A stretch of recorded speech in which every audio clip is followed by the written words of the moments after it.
주기도문 하시겠습니다. 하늘에 계신 우리 아버지여, 이름이 거룩히 여김을 받으시오며 나라가 임하시오며 뜻이 하늘에서 이루어진 것 같이 땅에서도 이루어지이다. 오늘 우리에게 일용할 양식을 주시옵고 우리가 우리에게 죄 지은 자를 사하여 준 것 같이 우리 죄를 사하여 주시옵고 우리를 시험에 들게 하지 마시옵고 다만 악에서 구하시옵소서. 나라와 권세와 영광이 아버지께 영원히 있사옵나이다. 아멘. 찬송가 546장입니다.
담임 목사님의 성지순례 사역의 일정이 안전하고 평안한 가운데 계속해서 이어질 수 있도록 여러분의 기도를 부탁드립니다. 오늘 우리 함께 보실 말씀은 신약성경 마태복음입니다. 마태복음 4장 1절에서 11절까지 말씀입니다.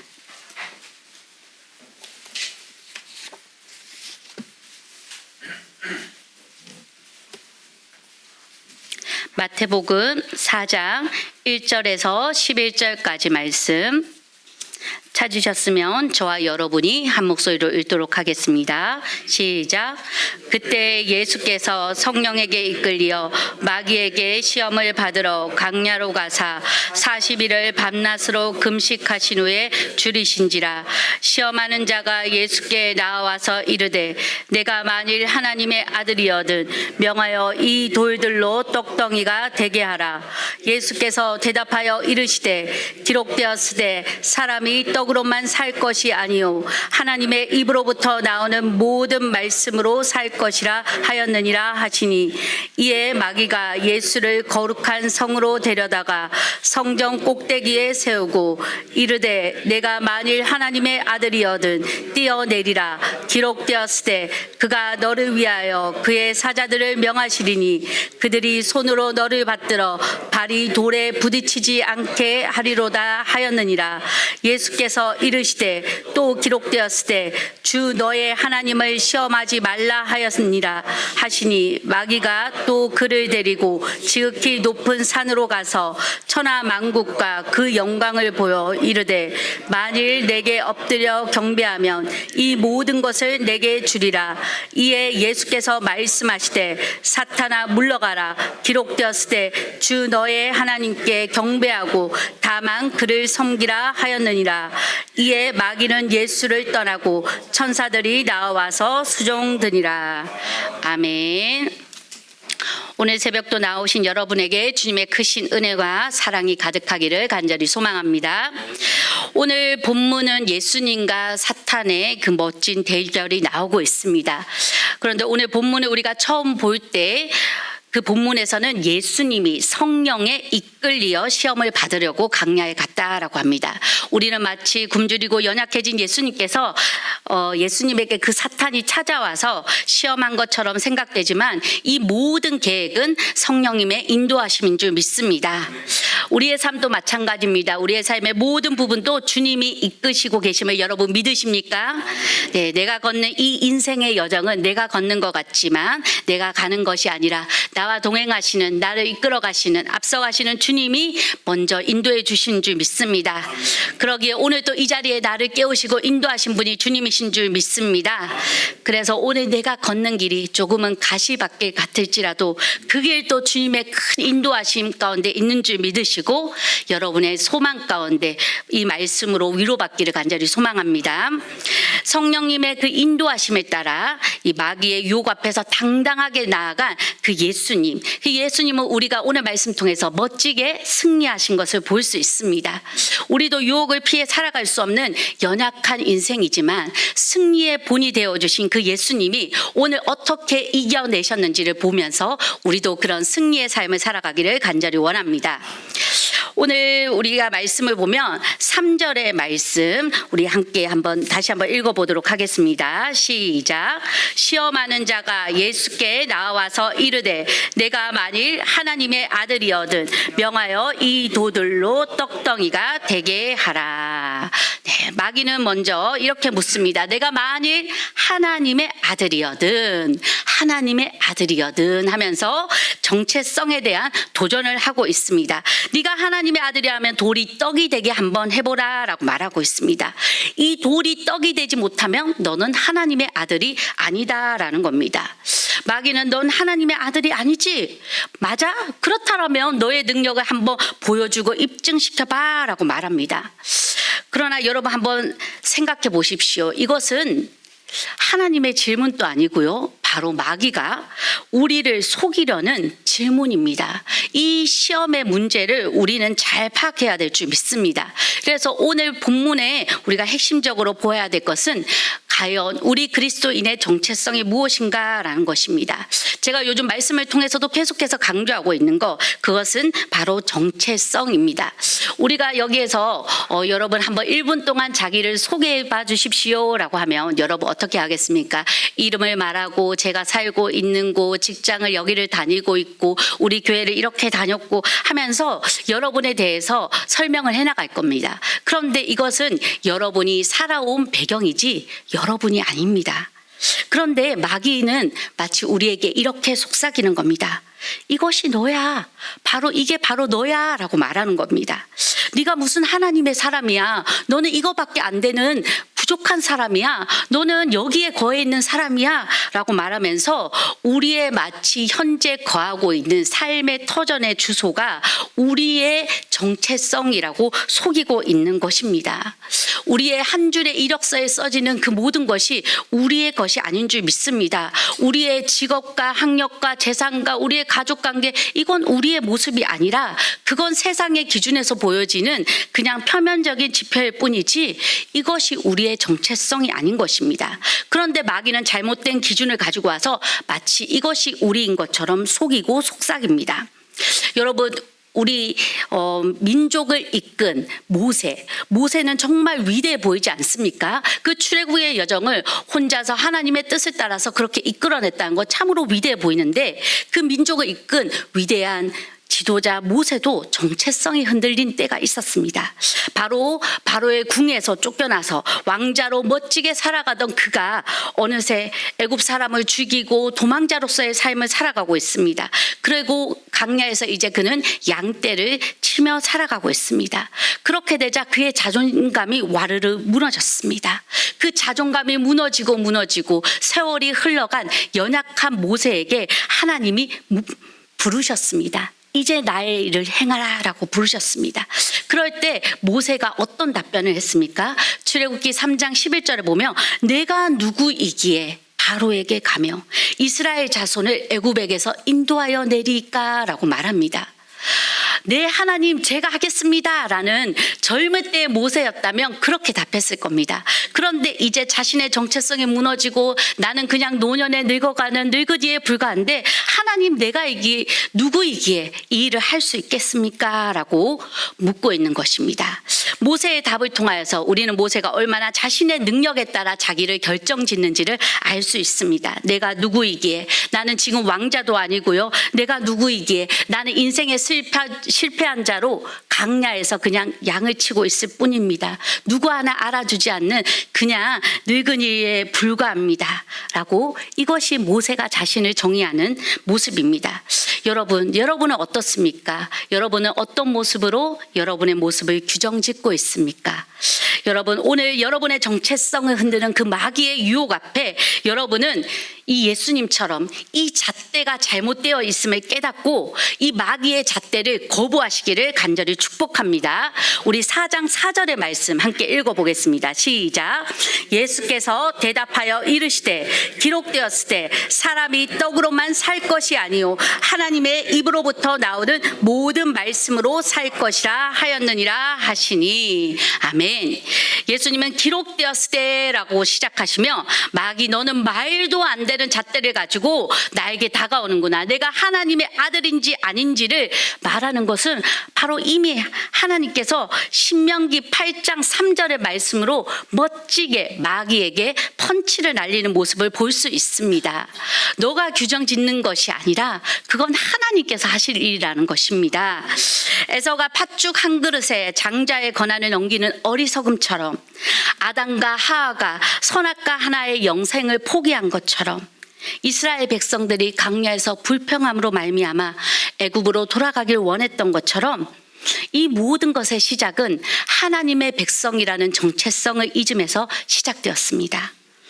예수님은 그러기에 그 마귀가 애초에 할 수 있느냐 없느냐 그 능력으로 결정 지으려는 잘못된 잣대 앞에서 돌이 떡이 되게 하는 그 능력이 아니라, 돌이 떡이 되어 부유한 상태가 내가 아니라 바로 하나님의 말씀, 즉 하나님께서 나를 어떻게 보시느냐로 나는 결정되어지는 존재다라고 말씀의 확고한 정체성을 바로 선포하시는 것입니다. 여러분도 이 정체성 위에 굳건하게 서시는 여러분이 되기를 간절히 소망합니다.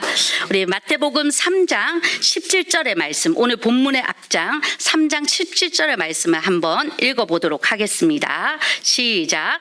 하늘로부터 소리가 있어 말씀하시되 이는 내 사랑하는 아들이요 내 기뻐하는 자라 하시니라. 아멘. 예수님이 어떤 분이십니까? 하나님이 사랑하시는, 하나님이 기뻐하는 하나님의 아들인 줄 믿습니다. 여러분 기억하십시오. 그리고 어떤 순간에도 여러분이 무너져야 될 것은 바로 여러분도 누구인가라는 것입니다. 여러분이 누구입니까? 어느 직장의 직책이 여러분입니까? 내가 어떤 능력을 가지고 있는 것이 그게 나입니까? 아닙니다. 여러분은 말씀으로 결정되어진 하나님의 백성인 줄 믿습니다. 이것이 바로 나입니다. 예수님은 이미 세례를 받으시면서 그 정체성이 드러났습니다. 하나님께서 이미 선포하셨습니다. 그러기에 그 말씀 가운데 견고하게 서 있는 것입니다. 그런데 마귀는 유혹할 때 그 정체성을 흔듭니다. 근데 언제 흔드는가 우리가 한번 주목해 봐야 되는데 40일 금식 후 줄인 때였다라고 성경은 기록하고 있습니다. 바로 줄인 상황, 결핍의 상황입니다. 우리에게도 이런 결핍의 상황들이 종종 찾아올 때가 있습니다. 우리의 현실이 막막할 때, 때로는 나의 그 직장의 문제, 가정의 문제, 경제적인 문제, 관계적인 문제 앞에서 우리가 허덕이고 이 정체성이 결핍되어져 가는 그 상황 가운데서 마귀는 우리에게 다시금 오늘 예수님에게 던졌던 그 질문을 할 겁니다. 네가 만일 하나님의 아들이거든, 네가 하나님의 자녀이거든 맞냐? 라고 하면서 우리에게 다시금 질문해 올 때 우리는 말씀 위에 굳게 서서 우리의 정체성을 선포할 수 있는 여러분이 되기를 간절히 소망합니다. 요한복음 1장 12절 말씀에 영접하는 자, 곧 그 이름을 믿는 자들에게는 하나님의 자녀가 되는 권세를 주셨으니 라고 하나님은 약속하셨습니다. 여러분은 어떤 상황에도 하나님의 자녀인 줄 믿습니다. 예수님을 믿고 입으로 시인하고 마음에 모신 여러분은 어떤 순간에도 누가 뭐라 하더라도 바로 하나님의 아들과 딸인 줄 믿습니다. 우리 구약의 또 요셉을 한번 살펴보기 원합니다. 요셉의 자리 너무나 평안했습니다. 아버지의 품 안에서 사랑을 많이 받으며 자라났죠. 그런데 형들의 시기 가운데 노예의 자리로 추락하게 됩니다. 그리고 그는 종살이의 삶을 살아가게 됩니다. 그런데 그에게 있어서 결코 무너지지 않았던 것, 나와 함께 하시는 하나님, 나는 그 하나님의 사람이라는 그 믿음이 요셉에게는 결코 무너지지 않는 하나님의 사람이었습니다. 그래서 보디발 아내가 유혹할 때에도 어떻게 답변했습니까? 하나님 앞에서 나는 결코 죄를 짓지 않겠습니다 라고 말합니다. 나는 당신이 이래라 저래라 하는 그 종이 아니라 하나님의 백성이니 하나님이 기뻐하는 것이라면, 기뻐하지 않는 것이라면 난 결코 어떤 상황에도 할 수 없습니다 라는 것이 바로 요셉의 고백인 줄 믿습니다. 그가 정체성이 분명했기에 요셉은 이런 유혹의 상황에서도 승리할 수 있었는 줄 믿습니다. 예수님은 하나님의 아들로서 오늘 또 본문에서 정체성이 분명했기에 사람들이 왕으로 세우려고 해도 그것을 거부하셨고, 수많은 무리와 인기의 칭찬과 그런 사람들의 관심 가운데서도 묵묵히 자신의 길만을 걸으셨습니다. 왜냐하면 아버지가 원하시는 것, 그것은 바로 십자가의 길이었기 때문입니다. 십자가에서 수많은 무리가 있었고 자신을 따르던 그 제자들마저도 다 떠나버리고 외롭게 홀로 있었던 그 십자가의 자리에서도 아버지, 이 순간 나를 아버지께서 이 땅 가운데 보내신 것 바로 아버지의 뜻을 이루기 위함인 줄 믿습니다 라고 하며 예수님은 그 십자가의 길을 걸어가셨습니다. 예수님은 정체성이 뚜렷하셨기에 평생 반듯한 집이 없어도 이 세상의 것 부러워하지 않았고, 화려한 학벌이 있지 않아도 하늘의 지혜로 이 세상 모든 사람들에게 하나님의 말씀을 당당하게 선포하셨습니다. 말 한 필 없이 걸어다니고 나귀마저 빌려야 됐지만 하나님의 아들이라는 정체성이 그분의 길을 당당하게 걸어가게 하셨습니다. 우리 또한 이렇게 예수님처럼 우리의 삶에서 우리의 가진 것, 능력으로 우리를 결정짓지 않고 하나님께서 우리를 어떻게 보시는지에 자신감을 갖고 하나님의 자녀로 살아가기를 간절히 소망합니다. 왜냐하면 마귀는 우리의 약점을 너무나 잘 알고 있습니다. 그렇게 해서 계속해서 그 부분을 공격해오고 우리가 무너지기를 소망하며 우리의 정체성을 흔듭니다. 그러나 우리는 오늘 또 중요한 것은 하나님께서 나를 어떻게 보시느냐, 내가 하나님의 말씀에 어떻게 서 있느냐인 줄 믿습니다. 오늘 마지막으로 거듭 강조합니다. 우리의 가치는 소유의 적고 많음이 아니라, 능력의 유무가 아니라 하나님의 말씀을 얼마나 붙들고 살아가고 있냐에서 우리가 드러나는 줄 믿습니다. 나의 나됨을 하나님의 말씀에서 찾았던 오늘의 승리의 주인공 예수님처럼 오늘도 여러분께서 생명의 그 말씀을 붙드시길 바랍니다. 제가 어릴 때 함께 불렀던 찬양이 왕왕왕왕 나는 왕자다. 하나님 나라에 나는 왕자다. 공공공공 나는 공주다. 하나님 나라에 나는 공주다. 내가 비록 어릴지라도 나는 하나님 나라의 공주와 왕자라고 불렀던 그 찬양 혹시 기억할지 모르겠습니다. 여러분 오늘 하루 살아가실 때 여러분은 하나님 나라의 공주병 왕자병이 충만하셔서 그냥 그렇게 멋지게 당당하게 이 세상에서 어깨를 펴시고 예수님을 믿는 하나님의 사람으로 온 우주의 통치자이신 그분이 나의 아버지시니 그 하나님의 자녀답게 멋지게 살아가시기를 간절히 소망합니다. 오늘도 그 말씀 안에서 주의 백성으로 멋지게 살아가는 여러분들에게 승리의 하루가 될 줄 믿습니다. 이 시간 우리 주여 한번 간절히 부르짖고 하나님 오늘도 그리스도인의 정체성을 깨닫고 하나님의 자녀로 살아가길 원하오니 우리를 붙들어 주시옵소서. 말씀 위에 서게 하여 주시옵소서. 간절히 기도하시겠습니다. 주여 하나님 아버지 오늘도 세상의 유혹과 시험이 우리를 흔들려고 하나 우리는 오늘도 말씀을 통해 기억합니다. 우리는 세상의 것으로 마귀의 그 유혹으로 결정되어지는 존재가 아니라 하나님의 말씀으로 오늘도 예수 그리스도를 그 믿음 안에서 그리스도인으로서 살아가야 될 존재인 줄 믿습니다. 오늘도 그 말씀을 붙들고 승리의 삶을 살아갈 수 있는 우리가 되게 하여 주시옵소서. 우리의 정체성이 흔들리지 않도록 주님 인도하여 주시옵소서. 어떠한 상황에서